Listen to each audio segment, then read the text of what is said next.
जैसे किसी मकान को बनाने के लिए, घर को बनाने के लिए अनेक प्रकार के मटेरियल की जरूरत होती है, सामग्री की जरूरत होती है। उसी प्रकार काव्य, काव्य का मतलब उसको सजाना, शिल्प उसको सजाना।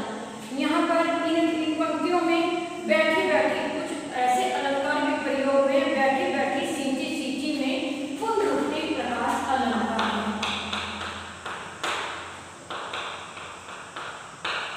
बैठी बैठी सींची और सींची, क्योंकि एक शब्द दो दो बार प्रयोग हो रहा है, यहाँ पर पुनरुक्ति प्रकाश अलंकार है।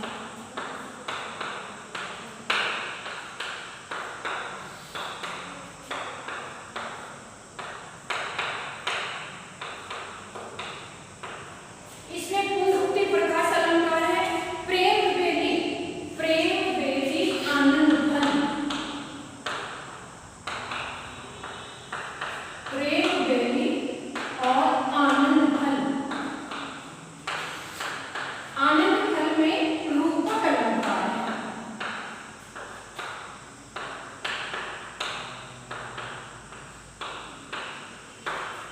रूपक अलंकार है, भक्ति और श्रृंगार रस है।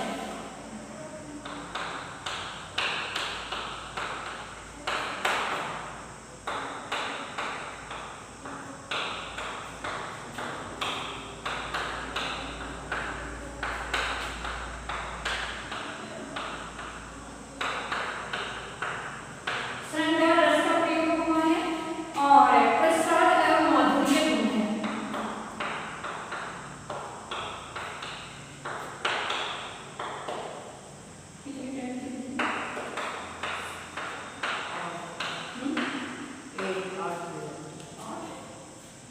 गुण हुआ है, अभिधा व लक्षणा शब्द शक्ति है।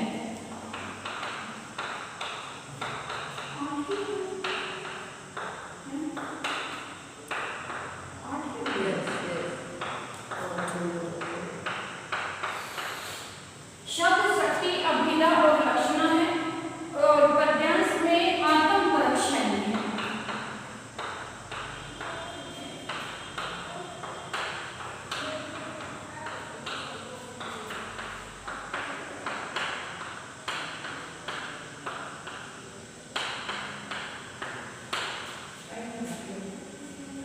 राजस्थानी मिश्रित भाषा है, यानी कि राजस्थानी मिश्रित भाषा है।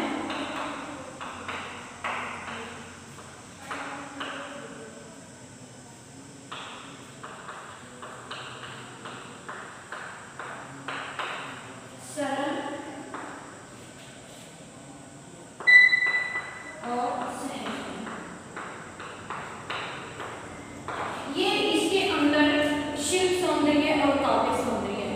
यदि इसी के अंदर भाव सौंदर्य पूछ लिया जाए कि इन पंक्तियों का भाव सौंदर्य बताइए, भाव का मतलब है यानी कि उसकी व्याख्या कीजिए या फिर उसका भावार्थ बताइए। जो हमने अभी पढ़ा है ये उसके बारे में बताना है, उन पंक्तियों का भाव क्या है या फिर उसकी व्याख्या क्या है, ये हमें इसके बारे में बताना है, जो व्याख्या अभी हमने की है।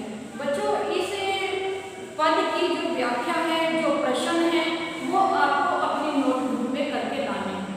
जैसे ही आप स्कूल आएंगे 3 तारीख को आपकी नोटबुक चेक होगी। प्रत्येक पद के अंदर से डिफिकल्ट वर्ड यानी कि कठिन शब्द जो हैं, एक उसके इस पैराग्राफ के स्टैंजा के अंदर से कम 15-20 आप कठिन शब्द लिखेंगे और वो कठिन शब्दों को आप 2 बार लिखेंगे, ताकि जैसे आप 3 तारीख को यहाँ पहुँचो किसी भी प्रकार की किसी भी शब्द में लिखने की कोई त्रुटि ना हो। और जैसे जैसे आपकी त्रुटियां निकल जाएंगी तो आपका जो लेख है उतना ही साहित्य में अलग पहचान रखे। साहित्य जब आप पढ़ेंगे तो आपको प्रत्येक प्रकार की मात्राओं का, शब्दों का, वर्णों का, कहीं पर प्रयोग हुआ है, चिन्हों का, उनका सबका ज्ञान प्राप्त होगा।